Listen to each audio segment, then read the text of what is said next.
ये लड़की दुनिया की नंबर 1 पनौती है क्योंकि उसका किया हुआ कोई भी काम आज तक कभी भी ठीक से पूरा नहीं हुआ है। एक दिन वह एक बर्गर पर सॉस डाल रही थी, तभी ऊपर से एक कौवा उस पर टट्टी कर देता है। और अगले दिन जब वो एक मंदिर में नारियल चढ़ा रही थी, तभी वह नारियल अचानक से उड़ के पुजारी जी के सर पर लग जाता है, जिसके कारण से वहाँ के सभी लोग उसे मारने के लिए दौड़ा रहे थे। लड़की अपनी इस पनौतीपन जिंदगी से काफी ज्यादा परेशान थी, क्योंकि हजारों कंपनियां में इंटरव्यू देने के बाद भी किसी भी कंपनी में उसका नौकरी नहीं लगा। पर एक दिन जब वह एक काम से बाहर गई थी, तभी अचानक से एक कील उसके पैर में चुभ गया और जैसे ही उसके पैरों का खून इस पत्थर पे गिरा, तब से लड़की की किस्मत एकदम बदल गई, क्योंकि वो अब जो भी बोलती वो एकदम सच हो जाता। जिस कंपनी ने उसे लात मारा था, वह अब खुद उसे रिक्वेस्ट करके बुलाता है। लड़की बहुत ईमानदारी के साथ काम करती, लेकिन उसका सारा क्रेडिट इस लड़की को मिल जाता था। इसलिए लड़की गुस्से में बोल देती है, हम लोगों के साथ गद्दारी करके ये ज्यादा दिन तक नहीं टिकेगी। और अगले ही पल वह लड़की इसके सामने ही कंपनी से कूद के इस दुनिया को अलविदा बोल देती है। पर यहाँ पर भी लड़की को कुछ समझ नहीं आता है। और एक दिन जब अपने बॉस को गुस्से में बोल देती है कि ऐसी जिंदगी जीने से अच्छा तू मर क्यों नहीं जाता, तो कुछ ही घंटों बाद उसके बॉस का टिकट कट गया।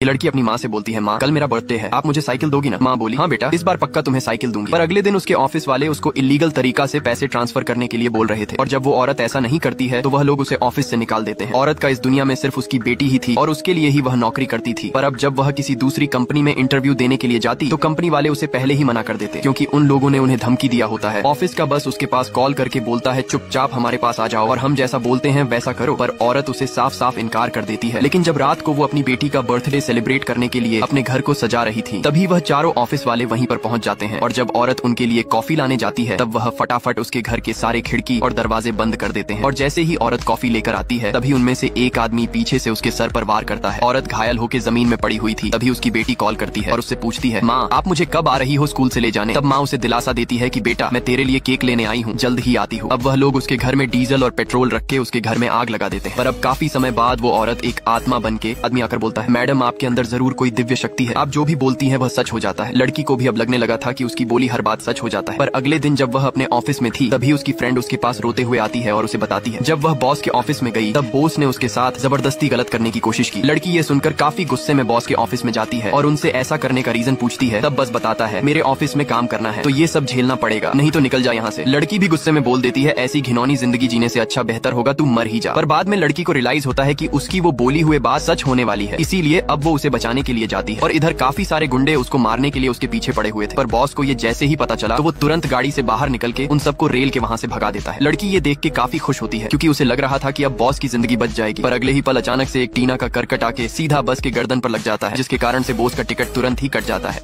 अब लड़की अपनी सारी घटनाएं इस बुढ़े को बताती है कि कैसे उसके बोलने पर सब कुछ सच हो जाता है। तब बूढ़ा उससे पूछता है, तुमने कोई तो ऐसी गलती की होगी जिसके कारण से ये घटनाएं हो रही हैं। तब लड़की को याद आता है, जिस दिन वो उस हरे रंग की पत्थर को अपने घर पर लाई, तब से उसके साथ वह घटनाएं घटने लगी। इसलिए लड़की अब काफी गुस्से में उस पत्थर को उठाकर जमीन पर पटक देती है और अगले ही पल वहीं पर काफी सारे काले काले बादल छा जाते हैं। लड़की उससे माफी मांगते हुए बोलती है, मुझे छोड़ दो, मैंने तुम्हारा क्या बिगाड़ा है, चली जाओ यहाँ से। तब दूसरी लड़की बोलती है, कितनी खुद कर्ज हो, जब जरूरत होती है तब बुला लेती हो और काम होते ही दूर भगा रही हो। यह और कोई नहीं, वही औरत है जो अपनी बेटी की जन्मदिन मनाने के लिए अपने घर को सजा रही थी। तभी कुछ गुंडे उसके घर में घुस के उसके ऊपर पेट्रोल छिड़क के उसे काफी बुरी तरह से मार दिए थे और कुछ पाखंडी बाबुओं ने उसे इस पत्थर के अंदर कैद कर दिए थे। पर जैसे ही इस लड़की ने उस पत्थर को जमीन पे पटका, तब वो आजाद हो गई। अब औरत उनसे बदला लेने के लिए इस लड़की का शरीर मांगती है। पर अगले ही दिन वह गुंडे इस लड़की को किडनैप करके एक रस्सी से बांध दिए थे और जैसे ही वह कातिल सामने आया, तभी वह औरत इसके शरीर में घुस के उसका काम तमाम कर देती है। पर अभी भी 3 और कातिल बाकी है। अब आगे ये औरत उनसे कैसे बदला लेगी वह हम अब लड़की इस कातिल को मार के बाकी के 3 और कातिलों को मारने के लिए जा रही थी। तभी वह अनाथ आश्रम में देखती है, एक आदमी उसकी बेटी को जबरदस्ती छेड़ रहा था। लड़की जब उस आदमी को मना कर रही थी, तब वह आदमी उसे धमकी देने लगता है कि वो अगर ज्यादा बोलेगी तो वो उसे बहुत मारेगा। और यही सब ये लड़की काफी गुस्से में सुन लेती है। असल में कुछ दिनों पहले इस लड़की की माँ जब अपने घर में अकेली थी, तभी कुछ गुंडे उसके घर में घुसकर उसकी माँ को मार देते हैं। पर अब काफी दिनों बाद वो औरत इस लड़की की शरीर में घुस के उनसे अपना बदला ले रही है। और जब यह आदमी उसकी बेटी को छेड़ रहा था, तब उसे काफी ज्यादा गुस्सा आता है। इसीलिए जब वो अपना मुंह धोने गया, तभी वह औरत उस पानी को इतना गर्म कर देती है कि जैसे ही उस आदमी ने उसे अपने मुंह पर मारा, तो उसका चेहरा काफी बुरी तरह से जलने लगा। ये देख के औरत काफी खुश होती है और अपने अगले शिकार के पास जाती है। पर बूढ़ा उसे देख के काफी ज्यादा डर जाता है, क्योंकि वह मारने से पहले उससे वादा किया था कि वह उसकी बेटी का ध्यान रखेगा। पर बूढ़ा मरने वाली की भी आखिरी इच्छा पूरा नहीं किया। इसलिए लड़की अब उसे भी मार के अगले कातिल के पास जाती है, जो कि अपनी पूरी फैमिली के साथ एक रेस्टोरेंट में खाना खाने के लिए आया था। पर जैसे ही उसने उस लड़की को देखा, तो डर के मारे उसकी हालत खराब हो गई। घबराहट में वो आदमी वॉशरूम जाता है, पर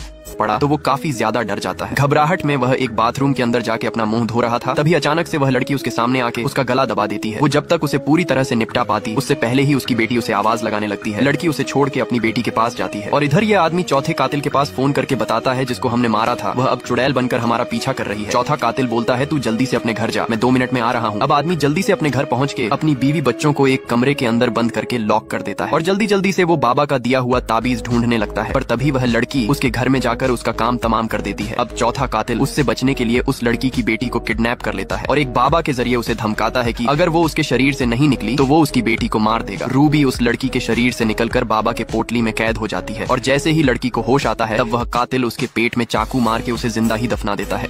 ये सब देख के बाबा को काफी बुरा लगता है, इसीलिए अब वो गुस्से में मीरा को आजाद कर देता है। मीरा उस लड़की के शरीर में घुसकर उसे आजाद कर देती है और जब रात को वो कातिल अपने बाथरूम में मुंह धो रहा था तभी अचानक से उसे शीशा के अंदर वह लड़की दिखाई देती है। कातिल उसे देखकर काफी ज्यादा डर जाता है और इधर उधर भागने लगता है, पर वह जहाँ भी जा रहा था लड़की ठीक उसके सामने ही आ जा रही थी। इसीलिए अब कातिल देवी माँ का एक त्रिशूल लेकर उस लड़की को मारने लगता है, पर लड़की जैसे ही गुस्से में आती है तो कातिल का काम तमाम हो जाता है।